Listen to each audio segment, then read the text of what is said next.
Billy Meakes, welcome to the Fitness and Lifestyle Podcast, brother. It's good to see your pretty face. Thank you, mate. Thanks for having me. It's really an honour to be on. I listen to your podcast frequently, and I've been waiting for the day for you to ask me. So thanks for having me on, brother. Messages mustn't have come through. I've been sending them for a while now, but pleasure to have you on, man. So tell us what you're up to, brother. You've just left London, quarantine at the moment in LA before you get started with the new team. But we should probably backtrack a little bit here for those that haven't really heard much about your story or kind of know who you are and what you've been up to recently. So recently been playing with the Melbourne Rebels here in Melbourne and Victoria, obviously, and then quarantine hits last year and shit kind of hits the fan, and then had a bit of a change of or turn of events, I guess. So what happened once you finished up at the Rebels? You've just spent some time in London with the team over there. So you want to talk us through kind of like what that situation was finishing up with the Rebels and heading over to the UK? Yeah, sure. So it was a pretty wild 12 months from until this time last year. So everything was going pretty normal. It was my last season with the Rebels and the Super Rugby, and then obviously COVID hit, and we had to relocate our whole team pretty much within a couple of days to the East Coast. We were based in Terrigal, and we ran our comp as normal, but just in Australia. So normally the Super Rugby obviously is a global game. We play in South Africa, Argentina, Japan, New Zealand, and teams from all those countries. So they quickly scrapped that, and we had an Australian competition, which was actually really cool, just to play against Australian teams for once and just concentrate on playing against your direct competition. And then so we finished up there, and I had signed a deal with LA already before finishing up with the Rebels. But with the COVID and everything, I couldn't get to LA straight away. So it looked like I was going to be stuck in Australia, sort of training on my own for 4 or 5 months, which would have been fine. It would have been a nice break. But an opportunity came up to play in London, which I've obviously played here before when I was a bit younger, and to play in the Premiership over here is obviously one of the best competitions in the world. And to play in London was just an opportunity I couldn't turn down. So I just spent the last 3 months playing for London Irish in the Premiership, and albeit COVID and restrictions and lockdowns and stuff like that, we still managed to get a few games in, and I had a hell of a time. And it's always good to be playing top flight rugby and challenge yourself and learn new things. So that was a really cool experience, and really grateful I got that opportunity. And now I'm here in LA and quarantining before starting up with the Giltinis, which again is an exciting opportunity for me. Epic, brother. We'll chat a bit. So Giltinis is the name of the team? Awesome. Giltinis, Nice. We'll chat a bit more about that soon. But backtracking a little bit, you mentioned, so in your juniors, you'd played over in London before, had you? I played when I was 21 for three or 4 years. So I played here for a bit. Awesome. And so going all the way back, where did your kind of career start off with? Like where'd you grow up? And because I don't actually even know this. Whereabouts did you grow up, and where did you play your juniors, and what was that process? I think I would pretty confidently say that a lot of the listeners are probably more so in tune with the career path of an AFL player, just going off the audience and some of the guests we've had on. So what's like that career path like for rugby, and how did you kind of come up into and end up in the pros? So I started playing rugby when I was maybe 4 or 5 years old, like super, super young. Yeah. And I grew up in Manly on the Northern Beaches in Sydney, and played heaps of sports, played rugby league, never played AFL, but obviously lots of nippers on the beach, and super active kid. And then probably my rugby got a little bit more serious when I went to high school. I went to a school called St. Joseph's College, or Joey's, which is a pretty profound rugby school in Australia. And that's where my dad went. And the rugby program there is pretty elite. And it's probably there that I really fell in love with the game. I was definitely more of a sporty kid than a book smart kid. And then I probably wasn't the most talented rugby player. I was always in like the A's team, but I was never like the best player. And I was always sort of knocking on the door for representative stuff after school, but never quite made the teams like out and out. Yep. Obviously, when you finish school playing rugby in Australia, you have Australian schoolboys, which I didn't make. And then after school, you have club rugby, and I was playing first grade. And then you have Australian under-20s, which I didn't get picked for, but someone got injured in my position. So I ended up getting called up and we played the Junior World Cup in Italy. So stuff like that, like I never probably was good enough to make, but was lucky enough to get an opportunity to play. And then I suppose the unique thing about rugby is it's a global sport, as I said. So unlike rugby league, I suppose they play it in England, but it's predominantly in Australia and New Zealand. And AFL is just in Australia. Rugby is a global sport, so there's opportunities everywhere. And if you don't make it in Australia in the 5 Super Rugby teams, then you do have an opportunity to go elsewhere, which is what I did when I was 21. I flew to England and took up an opportunity with Gloucester, which again is a club in the Premiership, a huge club with a rich history. And it was probably there, being in a professional program day in, day out, that I probably just got so much better. Like I was always a good natural footy player, but probably just wasn't at that level, and I needed to be nurtured in a professional environment, and that's where I really thrived. So given that opportunity, again, there was a few guys ahead of me that got injured, so I got an opportunity to played well, and then off the back of that, just got so hungry to get better and sort of be the best. And yeah, that's sort of where I ended up. And then back, obviously, playing from England, I went back to Super Rugby, lived in Perth for a year, played for the Western Force, and then Rebels for 3 years, and then I'm back here. Unreal, man. So for those that are listening that don't know the difference between Super Rugby and like NRL, like rugby league, what are the main differences between the two? And is there much crossover? Like, do guys go kind of down either path depending on which opportunity they get, or is it just completely different?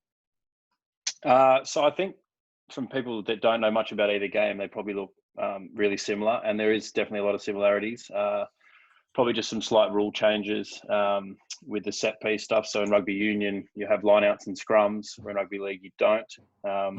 In rugby league, you have a set amount of time you have with the ball, so it's 6 tackles. In rugby union, you have unlimited until you turn the ball over or score a try. Yep. But in terms of actual athletes and players, there is a lot of crossover, and you're seeing it more so now. I think, unfortunately for Australian rugby union, there's not as much money as there is in rugby league in the sport. So guys that would naturally come out of school playing union would now transfer to league because there's so much money and opportunity, which is obviously been at the detriment to Australian rugby union. But I'd say rugby league and rugby union are pretty similar, to be honest. Just a few slight rule changes. Yeah, right. And you mentioned before, like being in that professional environment, that's when your game really started to skyrocket. Did you think was there anything in particular? Was it starting to not being forced, but like being in the culture or the environment where maybe nutrition and physical preparation was a bit more intense or disciplined? Was it just having more time on the field every single day and practicing and having the ball in your hands more? Was it the pressure of being in an environment where others are, maybe playing or training with guys that are better than you, so you're constantly playing at a higher standard? What do you reckon was the main kind of factor that skyrocketed the game? Because I could go and start training with a rugby league teammate and I'm fucking no chance I'm going to be any better.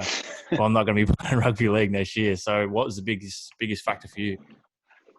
It was definitely, it was a combination of all those things. I think being in a professional environment day in, day out with guys that are all on the same page, working towards a common goal, pushing each other every day, was something that I probably hadn't experienced every single day. And being in a professional environment like Gloucester with people that I watched growing up, best players in the world in their position, teaching me things that I'd never even thought about. Probably the whole analysis side of the game that I didn't really delve much into when I was a junior, but like analyzing your opposition, working with the S and C's around, what's the best attributes for my position? Is it power? Is it speed? Is it maybe working on my skills a bit more because I'm not going to be a running athlete? I need to work on my kicking game? Probably not, because it's not, specific to my position. Stuff like that. And just learning the ins and outs of being a professional. As you said, nutrition was a massive thing. You learn about what you need to eat, how much sleep you need to get, how important recovery is, the effects of alcohol in your system, the importance of alcohol for a team environment, and, balance and stuff like that, which you learn sort of as you get a bit older. And probably just a combination of all those things. And I think the biggest thing that made me actually get hungrier and better was playing well and realizing that I could be as good as these guys and play at the same level as them.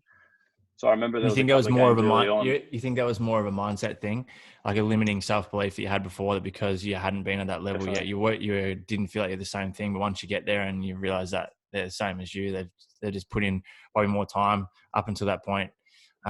It's limiting, like self-limiting belief, I guess, that you can't be as good as that. But once you unlock that potential, like all of a sudden, that completely changes. That's mate. That's literally exactly what it is. Like I remember it vividly after my second game, and at both games I played well, and I was like, I wasn't meant to play well. In my head, I wasn't, because I hadn't played at that level. I hadn't played in front of 20,000 people before.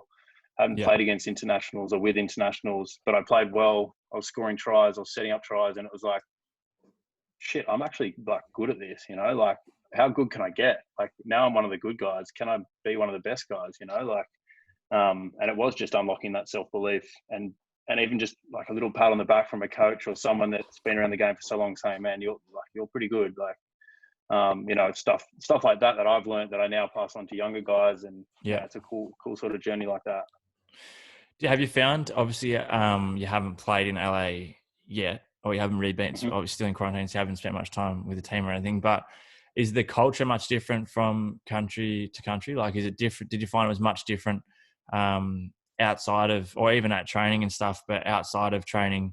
Obviously, the actual countries are different, but the guys that you play with and stuff, is there much difference between cultures from, say, Australia to the UK?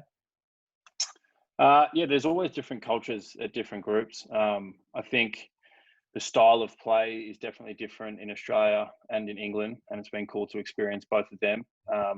But I'd say that the rugby culture in general is a pretty old one and pretty similar at most places. In that it's a extremely respectful game. We go at it for 80 minutes and rip each other's heads off, but there's this underlying respect for each other at the end of the game, and that's something that I've seen in all different clubs. Yeah.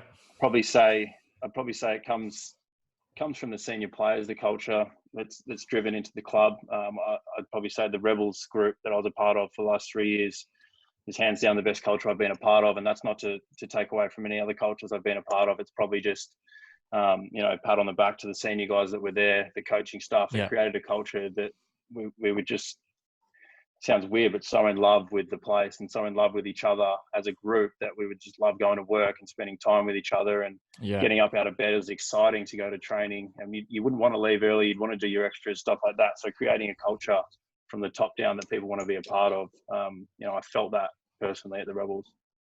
Man, I think that's so important, not only with sporting teams, but obviously on the show, I get to talk to different business people and stuff as well. And the importance of culture is just like insane. The differences between companies and how successful a business is, depending on what their culture is like, is just crazy. And I've seen it firsthand as well, like even like places and stuff that I've worked out of, or people that I've worked with, the differences between when there is a really good culture and when there's not is just super significant. You mentioned before about the mindset sort of stuff. We talked about self-limiting beliefs and stuff like that. For anyone that follows you on socials, mate, sees that you've been into meditation quite heavily now for about, what was the past kind of 12 months roughly, or even longer than that for you? 272 days today. Okay, thanks for the specific answer Yeah. there, Billy. No worries. Had that one prepared for me. Hey, look, I've got my book here.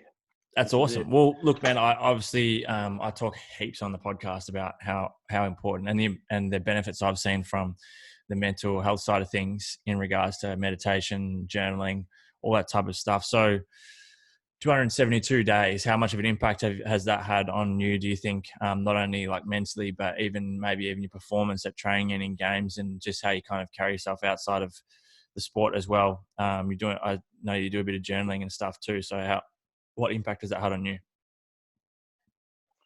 But it's had a huge impact. I probably say, I say this to a lot of people, it's not like a tangible impact and something that you can say this is exactly what it's done. And firstly, I've actually got you to thank for being on this journey, because you actually obviously drive it big time. And, I got all my sort of tips and how I run my morning routine off you. So thanks for that. But yeah, the meditation side of things, I think the biggest thing it's given me is guidance throughout the day, and giving me a purpose. I Yeah. think specifically with rugby, sitting down for 10 minutes at the start of the day, away from my phone, away from everything, and just just being present, but then planning, writing down my intentions for the day. They're not always rugby specific, but it might be something that I just want to tick off at training. It just gives me a little bit of guidance throughout the day and a bit of clarity. And it's weirdly something at the start that I obviously struggled with a lot, trying to do it because it felt like a chore. But now it's something that I literally cannot start my day without doing it. Like, it just feels so wrong, and like I'll push things out of the way to do it. Um, I think the other side of things is probably the journaling, which I've probably only started late last year into early this year, and that's something that I've just found so amazing. Like, even reading back, like what I've read the night before, or reading back a few days ago, and you're like, far out, you're in this headspace and this happened, and you sort of just don't realize that you were going through that at the time. That's been really powerful for me. But yeah, man, I'm loving it. Like, it's definitely helped me a lot on the field, and probably more so off the field. It's funny when I started. I haven't got the specific days for you, but I started Jan 1st, 2017, doing my meditation. But like the first year, because it was a goal for me that year to meditate each day, because I'd done it for a short period of time previously, and enjoyed it, but just fell off the wagon, and it wasn't a priority, so I just didn't do it. And I chose to try and do it daily for that year of 2017, and I was doing, like, there'd be days where I'd fucking get home and do like a 2-minute meditation and be doing something else at the same time just to tick it off and say that I'd done it. But now, like, I wake up in the mornings and genuinely, like, look forward to sitting there for, I'm doing 20 minutes a day at the moment. I've even started doing it at night, and it's something that I know how good I can feel afterwards and how much of an impact it has. So it's like something that I genuinely look forward to and want to do. And the difference in that is awesome. So for anyone listening that has tried head meditation, or is only just starting, like, don't expect it to happen straight away. And there's still days now where I'll do it for 20 minutes and get to the end of it and be like, fuck, I don't think I even, like, I was thinking about other shit the whole time. But Yeah, once you do, they say it takes literally like 1 split second throughout that whole meditation of you to become completely present, or to not think or do anything at all. And the impact of that is so significant. So I love it now. But you mentioned the journaling stuff as well, and I agree. Like, you look at, I'm trying to get in the habit now of thinking back, the good days or the good weeks where things are going super well, or maybe the opposite when they're not going as well, and go back and have a look at what I was writing down that day. And if it is the days that are good, like, how can I replicate that and do it moving forward? I've just finished up I just did a 12-week kind of mentorship course, like it was like called like a modern man mentorship course, all around mindfulness and vulnerability and all that type of shit. And we were talking last night, we had our last session, and we were talking about the impact of doing the journaling and meditation, and also kind of like something that you do really well, and sharing it through your socials, how that can impact others. Initially, particularly for guys, it's probably something that most guys would look at and be like, what the fuck's this? Or this is not something that I could ever see myself doing. And I was the same as well. But have you noticed, like, teammates or even friends or people that do follow you reach out or kind of mention to you that they've now taken kind of a leaf out of your book, no pun intended, and your journal, and have started it themselves? Yeah, I think it's a really good point. I'm glad you brought it up, because I remember at the start, I probably did feel a little bit uncomfortable sharing it, because it was a little bit of a taboo subject, and maybe it's not stigmatized, but like, it just wasn't something that, I don't know, men did, or even women, but it just wasn't a thing. Maybe it was seen as being vulnerable. I don't know, but like at the I start, remember when I first yeah, did it, I was like, oh, fucking only like hippies or like kind of yeah, those that are right exactly. into yoga and all this type of shit. That's the Yeah, only type of people that would do it. That's kind of even I was thinking that myself. I was like, yeah, what am I doing here? yeah. I was the same, Yeah. and I think probably people at the start probably did look at it and go, like, why is he doing that? Why is he sharing it? That's kind of weird. Like, you're a rugby player. Like, shouldn't you be in the gym smashing weights and, having beers Yeah. and, hanging out with the boys and whatever? But it is hands down, like I tell everyone, it is hands down the number one thing that I get asked about on my Instagram every single day. There'd be at least a couple of people that message me going, hey, what's your morning routine? How are you finding meditation? What are the benefits from it? Like, so many people behind closed doors are invested or interested in it. So there's definitely like an interest out there for it, and it is becoming more normal.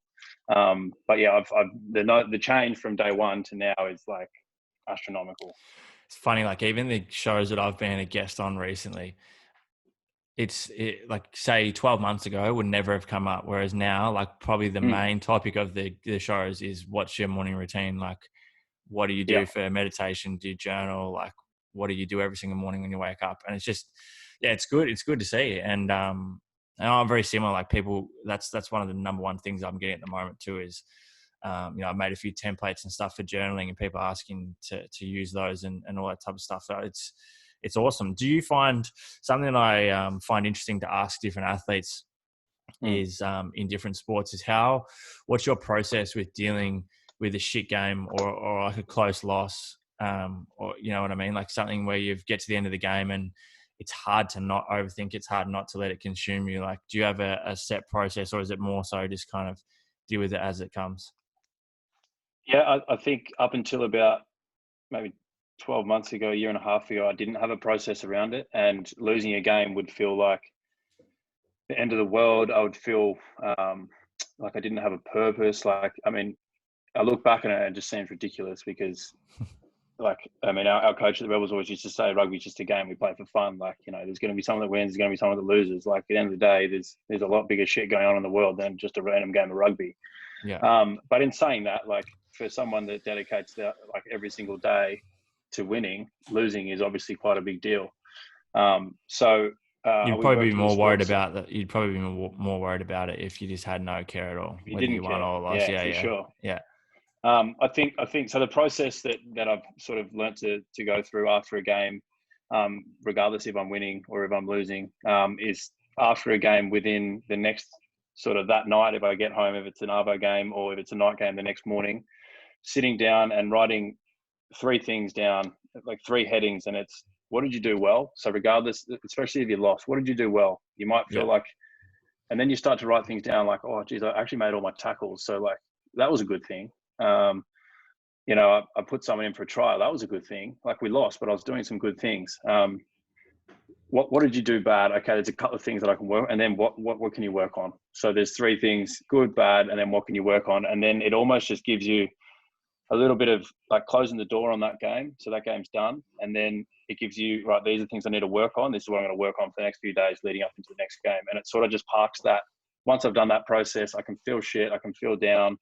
Yeah, we lost, but now it's all about, I mean, the beauty of sport is that you get another opportunity to go again. And, the difference that a week can make is huge. You can be losing to a team one week and then the next week you're beating top of the ladder and you feel like you're on top of the world, and it's literally 7 days later. So I think dealing with it then and there straight away and then moving on is probably the process that I go through. Yeah, I like that. It's really good. It's interesting. But just as I mentioned before, I started doing a nighttime meditation. It's just a guided one by Dr. Joe Dispenza, and he kind of goes. So he kind of just like a guided, just kind of like asking questions and getting you to think about shit as you go through. And it's kind of like, what about today are you not happy with? Like, think about watching from the outside in, if someone was to watch how you behave today or watch what impact you had, like whether you'd be happy with it or not. And then certain things that probably aren't what you would like them to be, like how would you do that differently tomorrow if you could? But then finishing off the meditation with, now think about the things that you are exceptionally happy with today, and the acts that you did that in line with the values that you want to portray and stuff like that. And it's good. You kind of have both sides of it, and kind of comes down to that cliche saying of, you either win or you learn.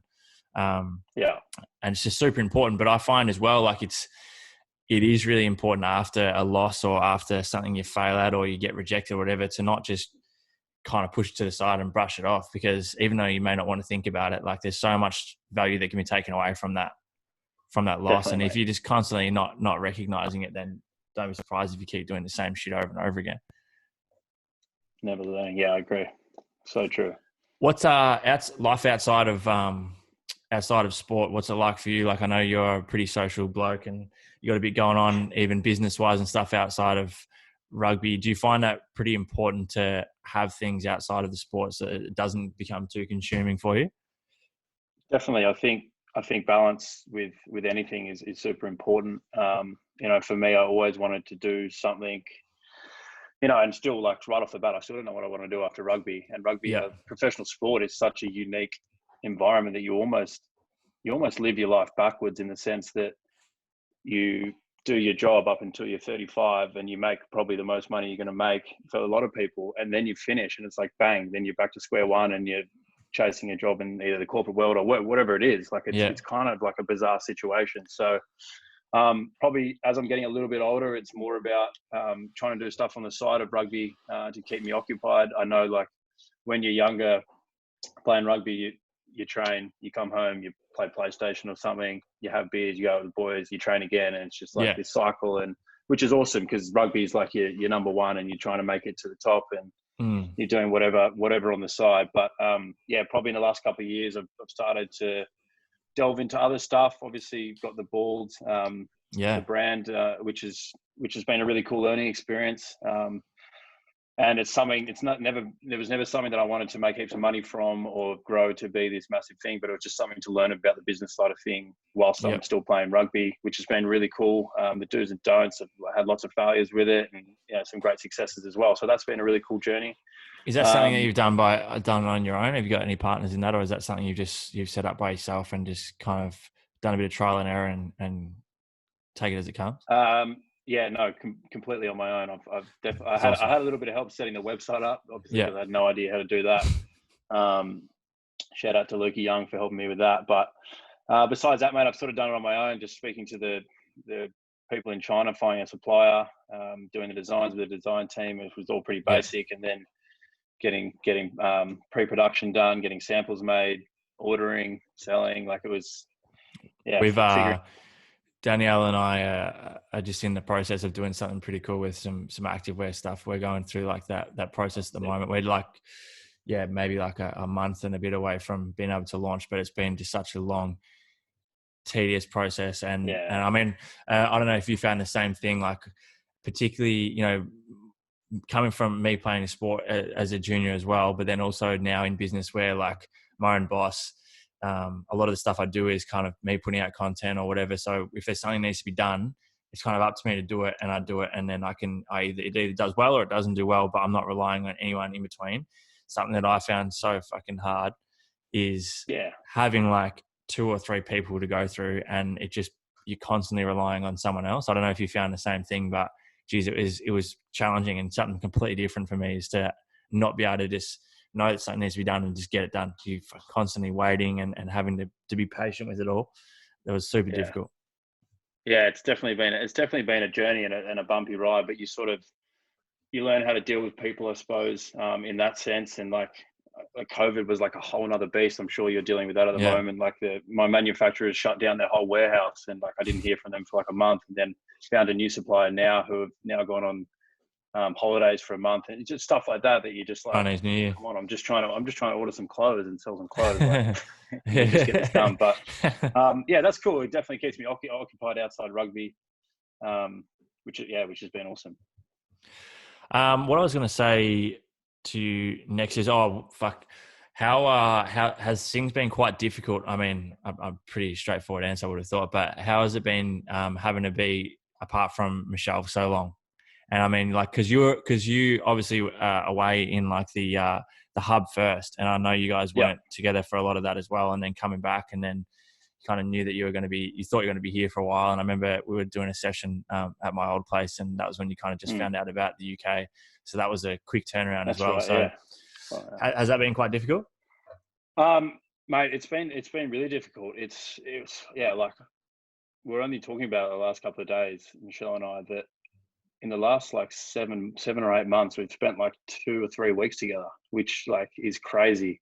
Nuts. And we did long distance at the start of our relationship when I was living in Perth and she was living in Sydney, and so it's like it's nothing new to us. Like, I mean, it's shit. Like it is what it is. But we've obviously learned ways to deal with it. We both accepted the situation, and I think communication is probably the biggest thing. Like we find that it's everything's okay. We're just talking to each other on the regular. sometimes it gets pretty boring. But just having a conversation every day and catching up and trying to be as present as possible. We've both got a lot going on, so just being good listeners, I suppose. And then I suppose as of recently, Michelle's obviously got a new role in LA, which will be based in LA, which is super exciting. And people don't believe this, but it was completely a coincidence. Like I signed in LA before Michelle even knew she could come. And then she got offered an opportunity that just happens to be based in LA. So that's sort of our light at the end of the tunnel at the moment, which will hopefully be first week of April. So another 6 weeks and we'll be back together. And I miss her like crazy. And the same with Leia, our little dog. So yeah, it's been tough, mate. But I know that I'm doing the right thing. And, I always preach to sort of chase your dreams and never give up an opportunity. So for me, the last 6 months is just me being doing that and living that. And Michelle understands that. She's doing the exact same thing. So same thing, yeah. It's all going to be worth it, mate. And I know that. So yeah, it's all good. Unreal, mate. And heading over to, well, now you're over in LA, once you're out of quarantine, what's that look like? Are you straight into, when's the season start? Are you in quarantine now? Are you able to train physically at all? Or are you just giving your body a bit of a break since leaving the UK? What's that look like? And how long's the season? What's the setup over in LA? Yeah, so LA is a really exciting opportunity. Obviously, it's called Major League Rugby. That's the competition. It's been running for a few years now. It's probably not at the level that Super Rugby is at or Premiership, where I've recently played. It's definitely a growing sport in America with a lot of following. They have a really good sevens program, and it's just an opportunity that is super, super exciting to be a part of a team. The LA team I've signed for doesn't exist yet. This is the first year that will be in the competition.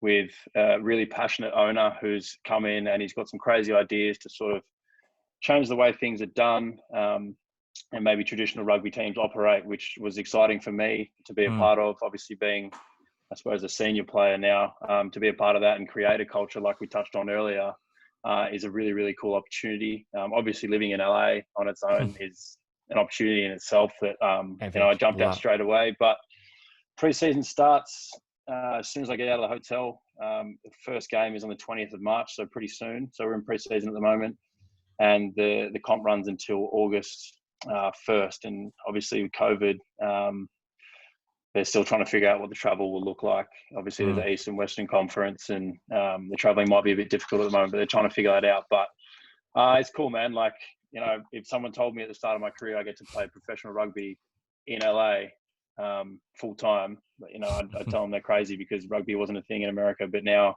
it's this growing beast. I've got every belief that it's going to be the next big thing in America. I reckon in 2 or 3 years' time there'll be players from all over the world, like really, really trying to come. So yeah, it's cool for me to be a part of it from the start. And in terms of training stuff in the hotel, this is probably like my 3rd or 4th quarantine I've had to do in the last 7 months. So I'm getting pretty used to it. It's not easy sitting in a room and being on your own, but obviously the meditation stuff helps. Doing my own training helps. Reading books, trying to get as much fresh air as possible, and speak to family and friends and just get through it. I know that training's going to be pretty tough on the other side. Yeah, enjoy it while it lasts. Are you expecting it to be, I'm not too sure what it's like, but are you expecting the whole like Showtime aspect of the sport over there to just be something completely different to obviously what you would have experienced here? I mean, it seems like every single sport in the States is particularly super focused on the entertainment and obviously the high quality sport and athletes, but the effort that goes into making it a spectacle, I guess, for those that come and watch it is pretty full on. So is that something that you're looking forward to, and obviously be probably a little bit different than what you've experienced before? Yeah, definitely. And I think the entertainment side of things is one of the most exciting parts. Obviously, as you said, Americans just do it so well. The experience they provide for fans around the actual product itself is, world class. And I think, I've sort of heard whispers about the entertainment side of things in rugby. I think it's no secret that rugby at the moment in America isn't really something people are going to pay to go and watch just yet. So Yep. you are going to have to provide them with an alternative, which is probably entertainment. So maybe putting a headline act on before the game and saying you have to stick around for the game, or you have to watch the game before you can see the act, stuff like that, to get bums on seats. But I know that there's been a huge focus on the entertainment side, and I think everyone's going to be pretty shocked as players to see how different it is in America in terms of entertainment and stuff like that. It's pretty cool. Awesome, brother. Well, mate, good luck for the season ahead, and good luck for the move, and good luck for the rest of your time in quarantine. Don't drive yourself too nuts. But appreciate your time today, man, and looking forward to seeing how the year pans out for you. And yeah, congratulations on everything so far, and hopefully it keeps moving forward. Thanks, brother. Appreciate it. Thanks for having me on. Absolute pleasure. So if everyone who's tuned into today's episode, guys, make sure you take a screenshot of today's show if you've enjoyed it and got some value out of it, and post it up on your story for us. Tag myself, tag Billy. I'll have links to his socials and also bold in the show notes as well. But again, man, thanks a lot, and enjoy the rest of your day, man. Thanks, brother. Appreciate it.